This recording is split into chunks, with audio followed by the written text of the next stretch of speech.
Hi hi. ඉතින් මම අදත් පොඩි වීඩියෝ එකක් අරන් එන්න හිතුවා.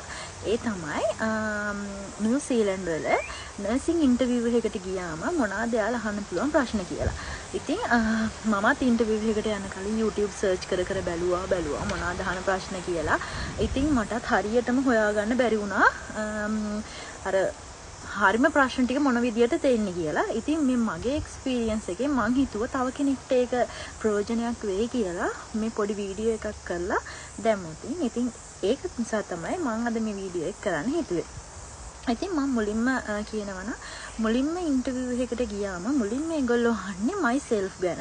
එතකොට මේ myself ගැන අහනකොට ඔයා පොඩ්ඩක් ඒකේ ඔයාගේ නම ගම විස්තර කරනවා වගේම අනිවාර්යයෙන්ම කියනවා health sector එකේ මොනවා හරි දේවල් කරාද. ඒ කියන්නේ community support work කෙනෙක්ද, HCA කෙනෙක් විදියට වැඩ කරාද, කොච්චර කාලයක් වැඩ කරාද, ඒ කියන එක ඔයා අනිවාර්යයෙන්ම ඒ myself කියන කොටස අනිවාර්යයෙන්ම ඉන්ක්ලූඩ් කරන්න. එතකොට ඒක පොසිටිව් පොයින්ට් එකක් වෙනවා. ඊට පස්සේ එයාලා මගෙන් ඇහුවා මම ගියපු ඉන්ටර්විව්ස් වල DHBA ගණන් ඇයි THBA කවා සිලෙක්ට් කරේ? ඇයි ඇප්ලයි කරේ? HCA නම් ඇයි ඔයා HCA වලට ඇප්ලයි කරන්නේ? මොකද්ද හේතුව? එතකොට ඔයා හොඳ ඒකට උත්තරයක් හදාගෙන යන්න. ඒ වගේම ඔයාලා දන්නවා නිව්සීලන්ත වල නිව්සීලන්ත කියලා කියන්නේ බයිකල්චරල් රටක් කියලා. ඉතින් එයාලා කල්චරල් සේෆ්ටි එක ගැන අහනවා. ඒ කියන්නේ එයාලා අහනවා ඔයාලා මවුරි පේෂන්ට් කෙනෙක්ට කොහොමද ට්‍රීට් කරන්නේ? ඔයාලා වෙන කල්චර් එකක කෙනෙක් නම් ඔයා කොහොමද ට්‍රීට් කරන්නේ? ඒතර ඔයාලා ඒකට හරියන්න හොඳ ආන්සර් එකක් හදාගෙන යන්න. ඒ වගේම Treaty of Waitangi වල principles මොනවද කියලා අහනවා. ඒ අහලා සමහර විට අහන්න පුළුවන් ඔයාලේ principles කොහොමද ඔයාගේ nursing practice එකට focus කරන්න කියලා. ඒතර ඔයාලා ඒකටත් ආන්සර් එකක් හදාගෙන යන්න. ඊට පස්සේ අනිවාර්යෙන්ම අහන ප්‍රශ්නයක් තමයි ඔයාගේ weakness මොනවද? ඔයාගේ strength මොනවද කියලා. එතකොට ඔයාලා weakness ගැන කතා කරද්දි ඔයාගේ weak point එකක් කියන්න එපා. මම උදාහරණයක් විදිහට මම කිව්වේ මම too much myself මං විසින්ම කරන්න ගන්නවා. එතකොට ඒක time consuming එකට වැදගත් වෙනවා. ඒ හින්දා මම ඉගෙන ගත්ත කොහොමද ඒක ඩෙලිගේෂන් කරලා කොහොමද ඒ වැඩේ කරන්න කියලා. ඒක ඔයාලට තේරෙනවා දැන් උදාහරණයක් විදිහට too much විදිහට වැඩ කරන එක positive point එකක්. එතකොට ඒක අපි ඩෙලිගේට් කරලා ඒක ඕවර්කම් කරන්න ඕනේ. ඒ වීක්නස් එක ඕවර්කම් කරන්න ඕනේ. ඒ විදියට ඔයාලා ලස්සන දෙයක් කියන්න බලාගෙන යන්න. එතකොට ස්ට්‍රෙන්ත් නම් ඕන දෙයක් කියන්න පුළුවන් අපිට. ඊට පස්සේ ඒ වගේ මේගොල්ලෝ අනිවාර්යයෙන්ම සිනාරියෝ බේස් ප්‍රශ්නයක් අහනවම තමයි මොනවාම හරි ප්‍රශ්නයක්.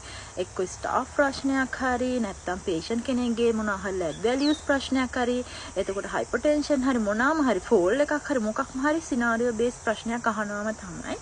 ඊට පස්සේ අහුවා මොනවා හරි ස්ට්‍රෙස් මැනේජ්මන්ට් සිටුේෂන් එක කොහොමද මැනේජ් කරගත්තේ වගේම ඔයාගේ ස්ට්‍රෙස් එක මැනේජ් කරගන්නේ කොහොමද කියලා. මොකද නර්සින් කියන්නේ ස්ට්‍රෙස් ජොබ් එකක්. ඒතර ඔයාලා අහනවා කොහොමද ඔයාගේ ස්ට්‍රෙස් එක මැනේජ් කරගන්නේ කියලා. ඒ වගේම අහනවා ඩිෆිකල්ට් පේෂන්ට් කෙනෙක් මැනේජ් කරගත්තේ කොහොමද කියලා, ගන්නෙ කොහොමද කියලා අහනවා. ඔයාට එහෙම එක්ස්පීරියන්ස් එකක් තියෙනවද?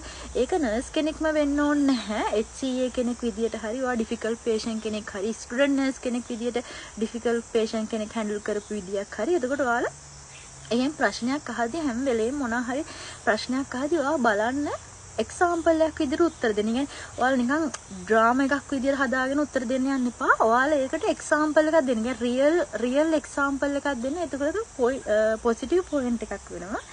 ඒ වගේම අහනවා එයාලා අහනවා ඇයි ඔයාව හයර් කරන්න ඕනේ කියලා. දැන් මැනේජර් ඔයාගෙන් අහනවා ඇයි why should I hire you කියලා. ඒකට ඔයාලා හොඳ ආන්සර් එකක් ඒකට එතන දෙන්න.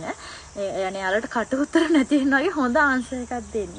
ඊට පස්සේ එයාලා අහනවා 5 years වලින් ඔයාව දකින්නේ මොන වගේ තැනකද කියලා. එතකොට ඔයා කියන්න එපා මම නර්සින් වලම මේ ජොබ් එකේ ඉන්නවා කියලා කවදාවත් එහෙම කියන්න එපා. ඔයාලා එතකොට ඔයාලා කියන්න ඕන ටිකක් උඩ තැනක ඔයා දකි කියලා. කො නර්ස් ප්‍රැක්ටිෂනර් කෙනෙක් විදියට. එහෙම නැත්නම් මැනේජර් කෙනෙක් විදියට මොනවා හරි මම මගේ මාස්ටර් එක කරන මම වෙන රටකට ගිහලා එක්ස්පීරියන්ස් ගන්න අනිවාර්යෙන් හොඳ ආන්සර් එකක් දෙන්න ඒ ප්‍රශ්නේදී. ඒ වගේම අහනවා චැලෙන්ජින් සිටුවේෂන් එකක් කොහොමද ඕවර්කම් කරන්න කියලා මොනවා හරි චැලෙන්ජ් තියෙන පේෂන්ට් කෙනෙක් හෝ ෆැමිලි එකක් හෝ කොහොමද ඒ චැලෙන්ජින් සිටුවේෂන් එක ඕවර්කම් කරන්න කියලා අහනවා. ඒ වගේම ඔයා කොහොමද කෙයාස් ප්‍රයොරිටයිස් කරන්නේ? මොකද නර්සිං වල අනිවාර්යෙන් ප්‍රයොරිටයිසේෂන් කියන එක තියෙන්න ඕනේ. එතකොට එයා අහනවා එක්ක ඔයා සිනාරියෝ එකක් දීලා ඒ ප්‍රශ්නේ අහන්න පුළුවන්. එහෙම නැත්නම් ඔයාගෙන් අහන්න පුළුවන් කොහොමද ඔයා ප්‍රයොරිටයිස් කරන්නේ කියලා. ඒ වගේම ප්‍රශ්නයක් අහනවා අනිවාර්යයෙන්ම මෙඩිකේෂන් එරර් එකක් වුණොතින් ඔයා මොකද කරන්නේ? එක්ක ඔයාගේ ජීවිතේ මෙඩිකේෂන් එකක් වෙලා තියෙනවද? එරර් එකක් වෙලා තියෙනවද? අන්න ඒ වගේ ප්‍රශ්නකුත් අහන්න පුළුවන්. මේ මම ලියාගත්ත ප්‍රශ්න ලිස්ට් එක මේ මම මෙතන කතා කරේ ප්‍රශ්න 15ක් තමයි. මේ මගේ එක්ස්පීරියන්ස් එක කියන්නේ මේ ඉන්ටර්විව්ස් 4-5කින් මම ඉගෙන ගත්ත ප්‍රශ්න ලිස්ට් එකක් හදාගෙන තමයි මේ තියෙන්නේ. තවත් ප්‍රශ්න ඇහුවා.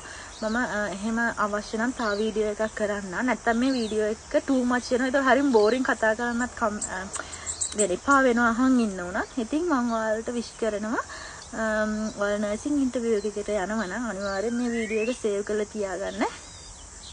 නිව්සීලන්ත වල ඉන්න කෙනෙක් නම් මේ ගොඩක් වැදගත්. එහෙනම් ගිහින් එන්නම්. බයි.